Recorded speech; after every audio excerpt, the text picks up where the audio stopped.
Ini udah ke PPT tadi mana? Oh,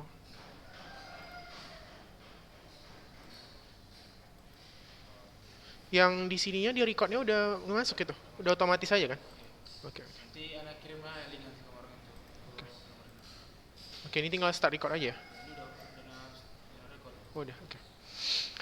Oke, assalamualaikum warahmatullahi wabarakatuh. Selamat pagi. Oke, jadi hari ini kita materi tentang teks ulasan, ya. Jadi kemarin kan kita sudah bahas tentang sebelumnya pertemuannya tentang teks eksplanasi. Nah, hari ini kita tentang teks ulasan. Jadi teks ulasan itu sebenarnya basicnya adalah seperti resensi. Kalau kamu pernah baca novel, lalu kamu buat sedikit review, misalnya kamu baca novel Dylan mungkin, terus ada mungkin novel tentang Laskar Pelangi atau tentang surat kecil untuk Tuhan, kamu baca, terus ada review, ada unsur-unsur, ada penilaian. Nah, itulah kira-kira yang disebut sebagai teks ulasan. Jadi teks ulasan itu adalah teks yang berisi penilaian, pertimbangan secara terperinci terhadap suatu karya sastra. Apa sih tujuan kita menilai sebuah karya sastra? Supaya memberikan kita kemampuan untuk mengapresiasi secara tepat dan menggunakan karya sastra itu sebagai bagian dari realitas kehidupan. Jadi kadang-kadang kita perlu belajar sesuatu dari tulisan orang lain. Nggak perlu sampai kita alami. Misalnya seperti ada kisah tentang Laskar Pelangi yang menceritakan tentang sekolah yang mungkin terdalam, tertinggal, dan tidak mendapat akses terhadap fasilitas gitu kan. Nah, kita nggak perlu sampai mengalami hal sedemikian. Kita cukup belajar, oh ternyata ada ya sekolah seperti itu dan bersyukur gitu. Sehingga ketika kita mendapatkan fasilitas yang memadai, kita belajar untuk memanfaatkannya secara optimal. Gitu kurang lebih. Jadi fungsi teks ulasan itu adalah uh, sebagai media gitu. Agar kita bisa mengembangkan itu di masa depan. Mengembangkan itu sebagai bahan pembelajaran kita terhadap kehidupan yang sebenarnya. Jadi sebenarnya novel itu bukan sekedar cerita-cerita fiksi, gitu ya. Nah, lalu tujuan teks ulasan itu memberikan informasi tentang standar kelayakan sebuah karya sastra juga. Misalnya ada kan seperti kemarin film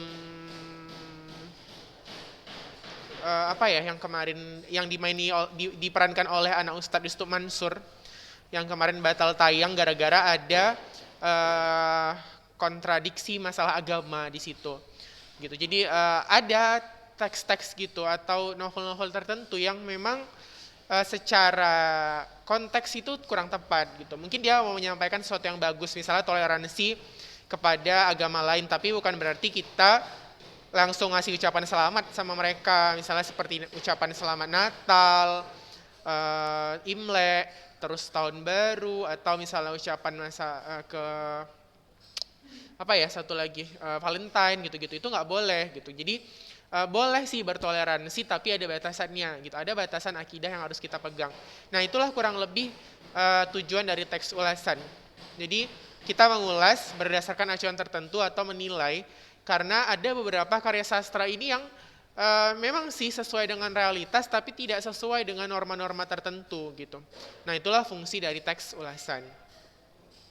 Nah, lalu uh, struktur teks ulasan. Jadi teks ulasan itu dibagi atas 4. Kalau di buku kamu ada, coba buka bukunya halaman 166. Masing-masing coba buka bukunya halaman 166. Iya.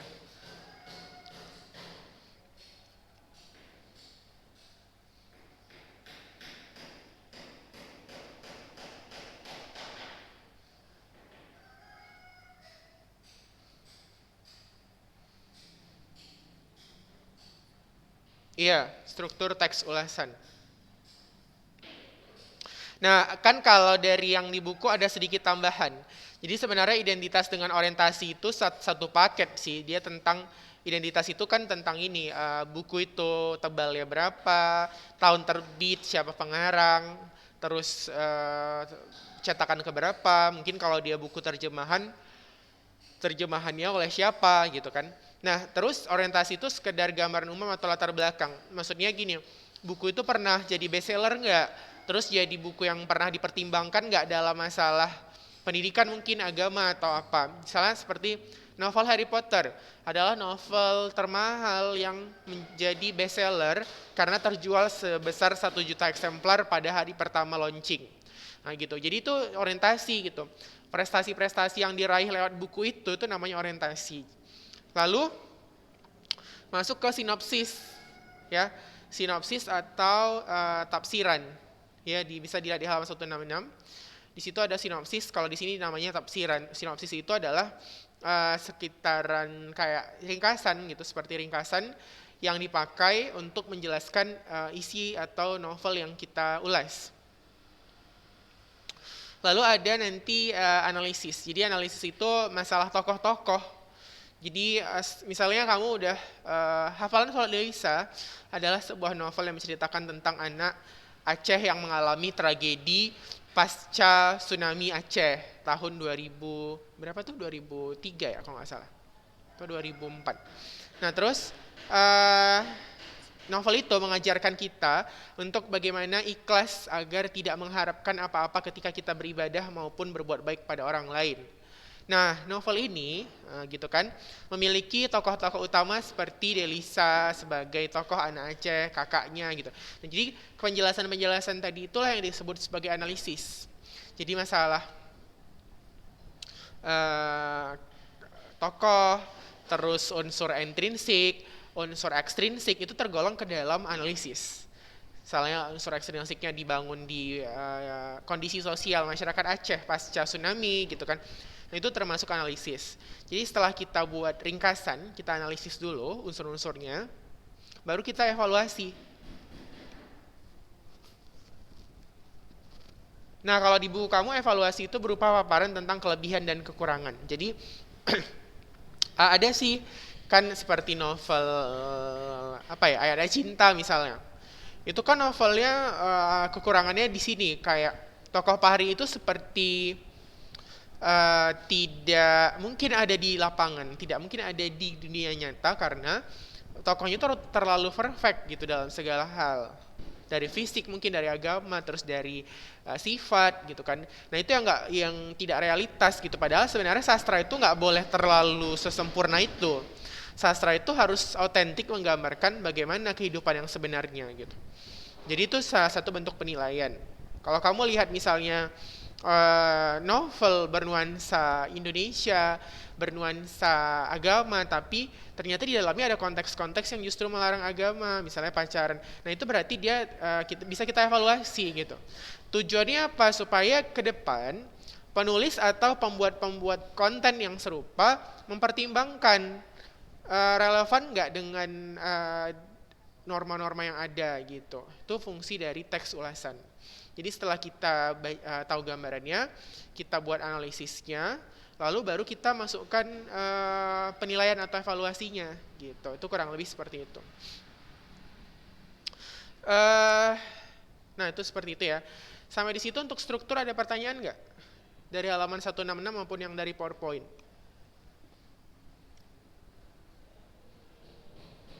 Nggak ada? Oke, kalau tidak ada, kita lanjut. Ciri kebahasaan ya. Jadi sebelum kita masuk ke ciri kebahasaan, kamu boleh lihat dulu supaya kita lebih paham gitu kan.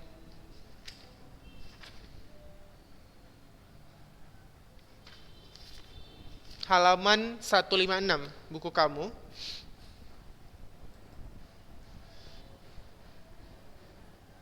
Halaman 156. Iya.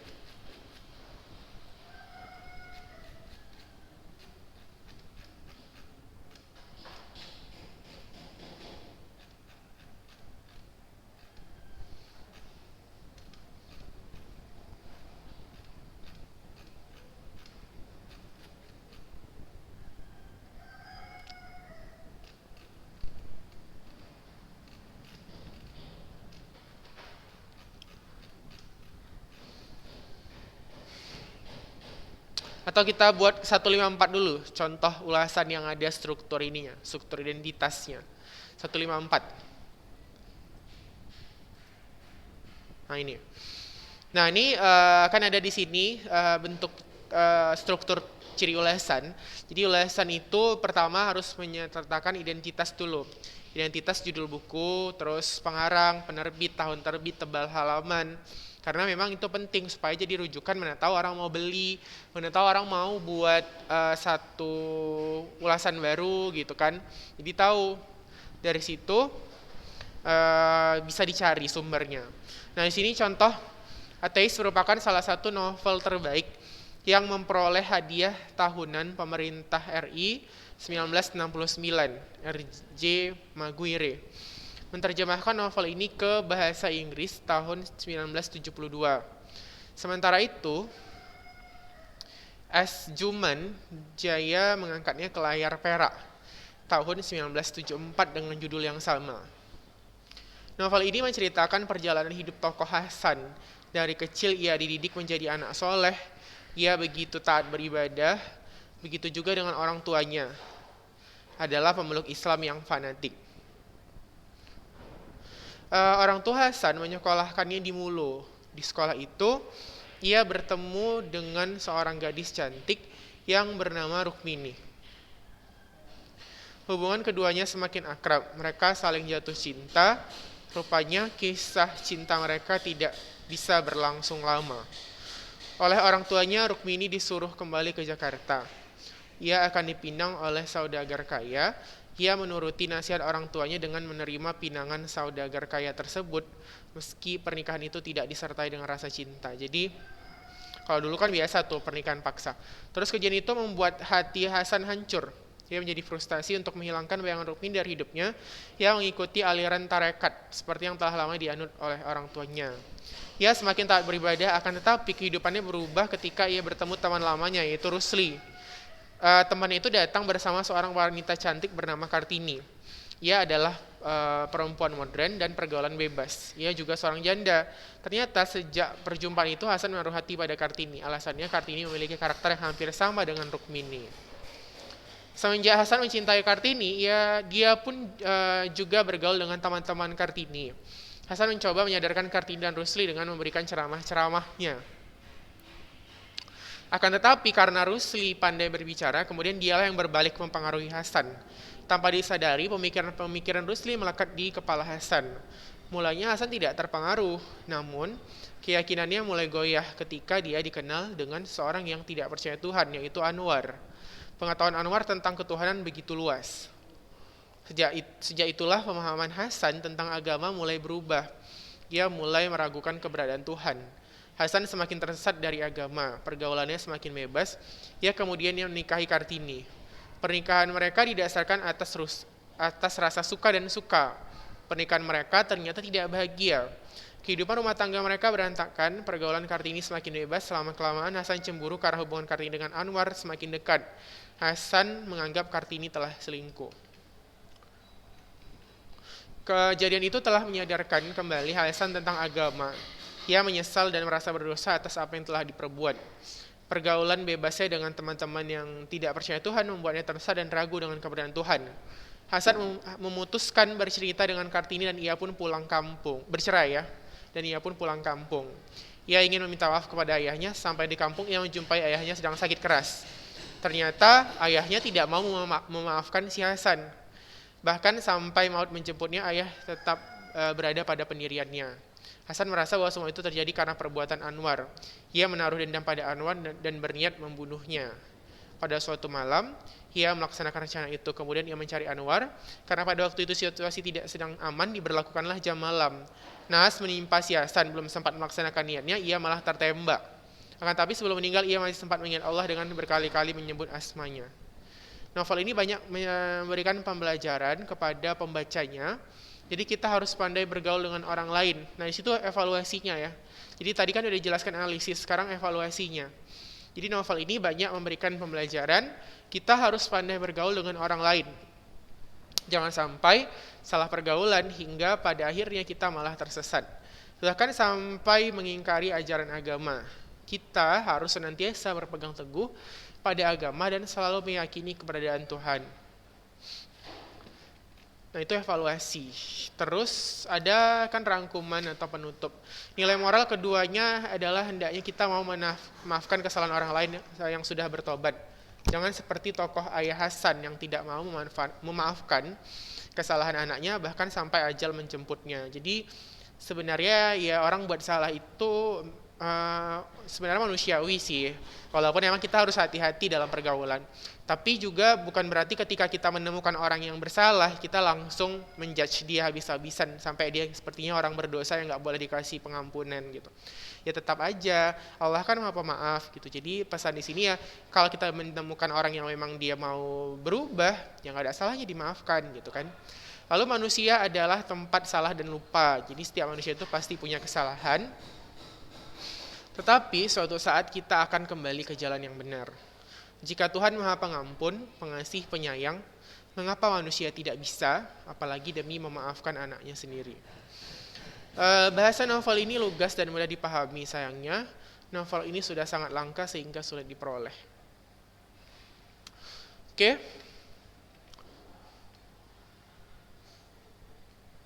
Jadi di situ dia ada tadi identitasnya ya kan, ada tadi orientasinya tentang novel itu pertama dibuat di mana. Selanjutnya dia ada analisis tadi ya tentang bagaimana isi novelnya, siapa saja tokoh-tokohnya, unsur-unsurnya, lalu masuklah kepada evaluasi. Nah, jadi itulah ciri dari teks ulasan. Oke? Coba nih kita baca lagi. Ntar saya tanya nih mana yang bagian orientasi, mana yang bagian sinopsis, mana yang analisis, mana yang evaluasi ya dari resensi film Laskar Pelangi. Oke, kita baca sama-sama dulu.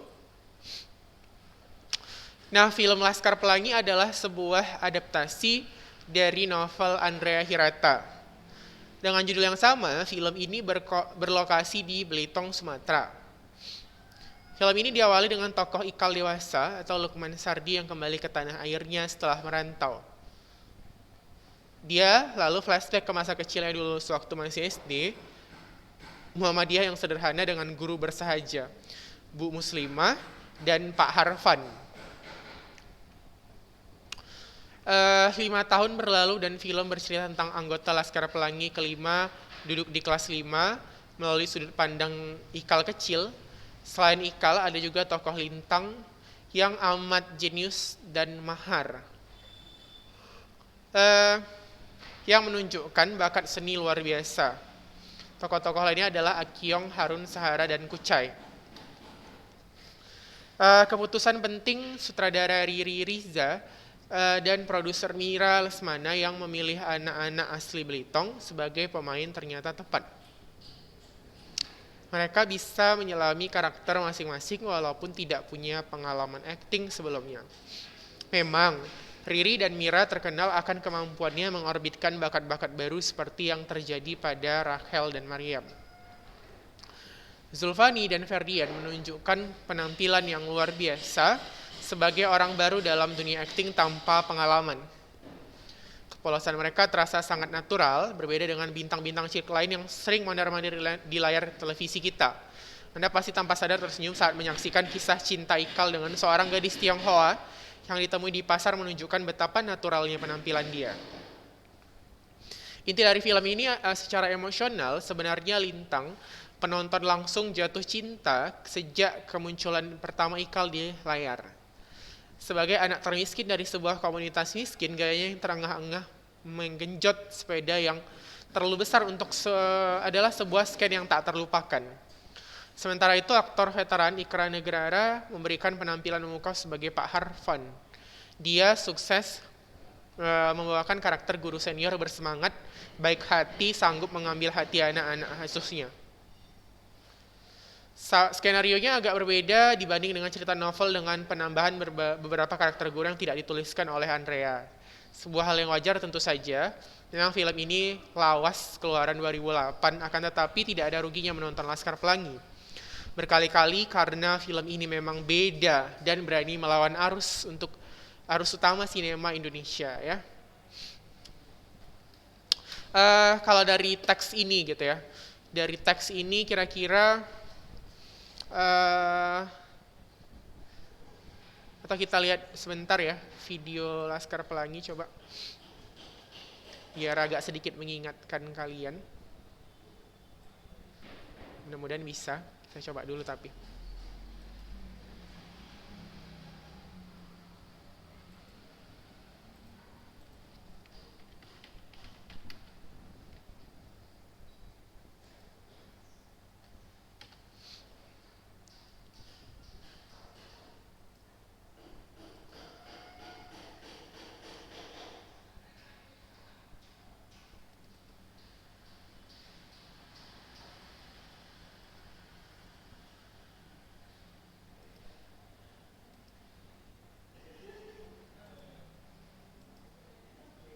Ini udah terlihat videonya sama kalian?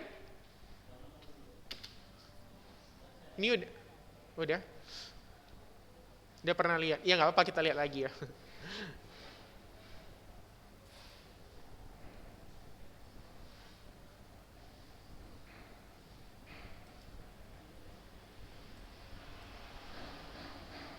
Bentar ya.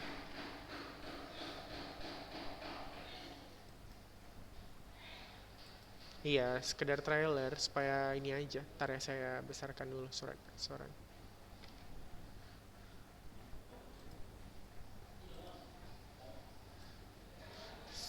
Ngingatkan aja gitu sama ini filmnya. Suaranya nggak gitu jelas ya.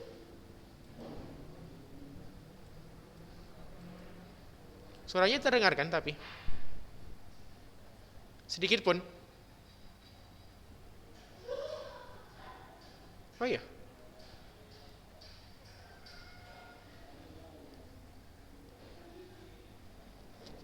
Nggak ada suaranya ya.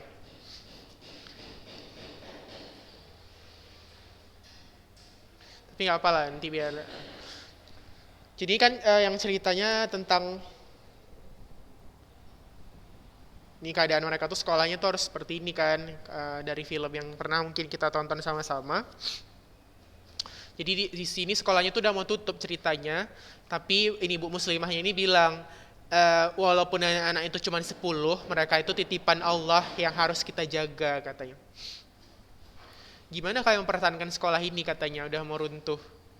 Gaji gurunya, katanya fasilitasnya, katanya.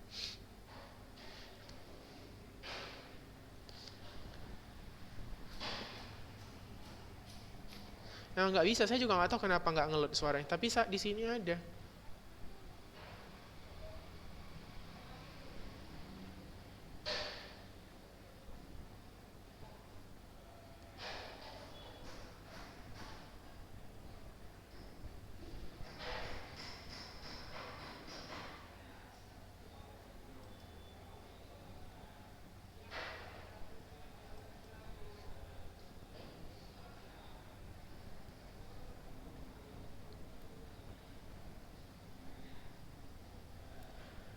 Jadi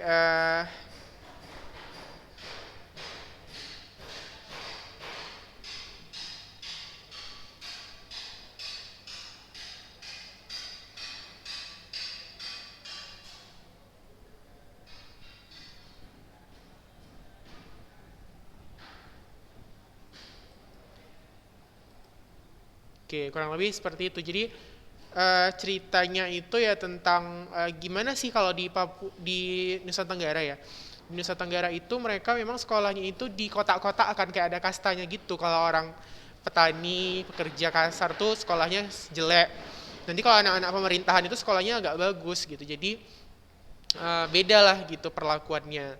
Nah, tapi di situ guru-gurunya itu kebetulan yang paling ditonjolkan itu adalah sosoknya si Ibu Muslimah tadi dengan Pak Harfan yang memang meyakini bahwasanya anak-anak itu bukan sekedar apa ya pekerjaan gitu, tapi mereka tuh emang titipan Allah yang memang harus mereka jaga gitu. Jadi ya nggak apa-apa nggak digaji ya biar aja sekolahnya juga ada mau runtuh dan mereka muridnya nggak ada gitu kan, karena di sana ada keyakinan daripada sekolah, lebih bagus kerja gitu. Karena di sana itu sekolah juga mereka nggak tahu mau kemana, kan mungkin masih dengan pemikiran awamnya gitu ya. Ngapain sekolah, lebih bagus kerja di pasar gitu, nampak hasilnya dapat uang gitu. Belum ada pemikiran mereka untuk lanjut ke universitas atau jenjang-jenjang yang lebih tinggi gitu. Tapi karena keyakinan si ibu muslimah inilah, akhirnya kan salah satu tokohnya itu si Lintang ya kalau nggak salah, atau si Ikal, akhirnya sampai kuliah di UI karena memang dia cerdas gitu. Nah, itulah yang menjadi inspirasi dari film Laskar Pelangi. Nah, orientasinya itu kita bisa lihat di sini kan ada film Laskar Pelangi adalah sebuah adaptasi novel Andre Hirata. Nah, itu namanya orientasi. Jadi dia menjelaskan di awal dulu. Yang dulu flashback ke masa kecilnya gitu kan. Terus tahap sinopsisnya itu di 5 tahun berlalu, film bercerita tentang anggota Laskar Pelangi ini sampai seterusnya sampai Julfadni, itu sinopsis. Lalu ada analisisnya. Inti dari film ini secara emosional sebenarnya adalah Lintang. Penonton langsung jatuh cinta. Nah, jadi dia menjelaskan tentang bagaimana unsur intrinsiknya, bagaimana tokoh si Lintang, bagaimana proses dia dalam melaksanakan pendidikan gitu kan. Nah, itu namanya udah analisis. Jadi unsur-unsur intrinsik dan ekstrinsik yang dibahas mengenai film si Laskar Pelangi tadi. Nah, terus terakhir ada evaluasi ya. Skenarionya agak berbeda katanya dari cerita di novel dengan penambahan beberapa karakter guru yang tidak dituliskan. Sebuah hal wajar katanya, tentu saja. Memang ini film lawas keluaran 2008, akan tetapi tidak ada ruginya kalau menonton Laskar Pelangi dan memang ceritanya itu seru, membangkitkan semangat dan inspirasi kita untuk tetap belajar dan bersyukur gitu sama apapun yang terjadi sama kita. Kurang lebih seperti itu kalau proses penilaiannya gitu ya. Jadi evaluasi itu masalah gimana sih film atau novel itu ditampilkan, kurangnya di mana, lebihnya di mana. Terus kalau bisa dikasih sedikit saran. Tapi memang kadang-kadang ada sih teks ulasan itu yang nggak memberikan saran. Yang penting inti teks ulasan itu adalah adanya analisis dan evaluasi tadi gitu. Ada penjelasan unsur-unsur dan penilaian kita terhadap teks yang bersangkutan. Oke. Sampai di situ ada pertanyaan atau tidak? Ntar ya, jangan, saya mau absen dulu.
Iya, nanti boleh tuh kita buat.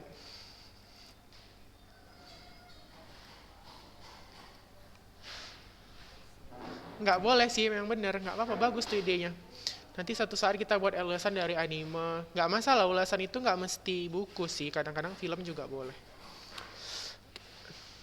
Oke ya, itu saja untuk pertemuan kita hari ini. Nanti minggu depan atau pertemuan selanjutnya kita akan bahas tentang konten kebahasaan sama masalah contoh analisis dari teks ulasan. Jadi untuk hari ini kita cukup sampai pengertian dan struktur saja. Iya, silakan ya. Nggak, nggak ada. Nggak ada. Untuk hari ini, eh, gini aja, kalau yang tadi rasanya ada yang, kan udah dipahami tadi masalah pengertian dan struktur. Nah, kalau yang rasanya ada yang takut dilupakan atau penting, bolehlah tulis di buku catatannya. Suatu saat nanti buku catatannya saya suruh foto untuk nilai ulangan. Jadi kalau kamu rasanya bisa ingat aja, ya udah nggak usah dicatat. Tapi kalau memang rasanya gampang lupa ya dicatat, gitu ya. Itu aja tugasnya. Yang dicatat sampai mana? Cuma sampai struktur saja. Itu pun kamu ambil yang bagian penting-pentingnya saja. Oke? Itu saja. Assalamualaikum, terima kasih. Kenapa? Oh, ujian praktek. Ujian prakteknya 2 minggu lagi kan? Jadwal kalian kan? Seminggu di, oh minggu depan. Ya udah, iya ujian prakteknya nanti itu kita kan ini teksnya teks resensi. Jadi nanti saya suruh buat analisis tentang misalnya kamu udah nonton film apa, judulnya apa, identitasnya apa, nanti saya suruh kamu melisankan aja bagaimana penilaian kamu terhadap film itu, gitu aja. Tapi, ya gitu aja. Nanti tapi harus jelas standar kamu menilai itu salah benarnya, jangan sekedar itu salah tapi dasarnya nggak ada gitu. Itu nanti yang saya nilai. Oke, itu saja. Assalamualaikum. Itu aja kan? Oke, kita saja. Assalamualaikum. Selamat pagi.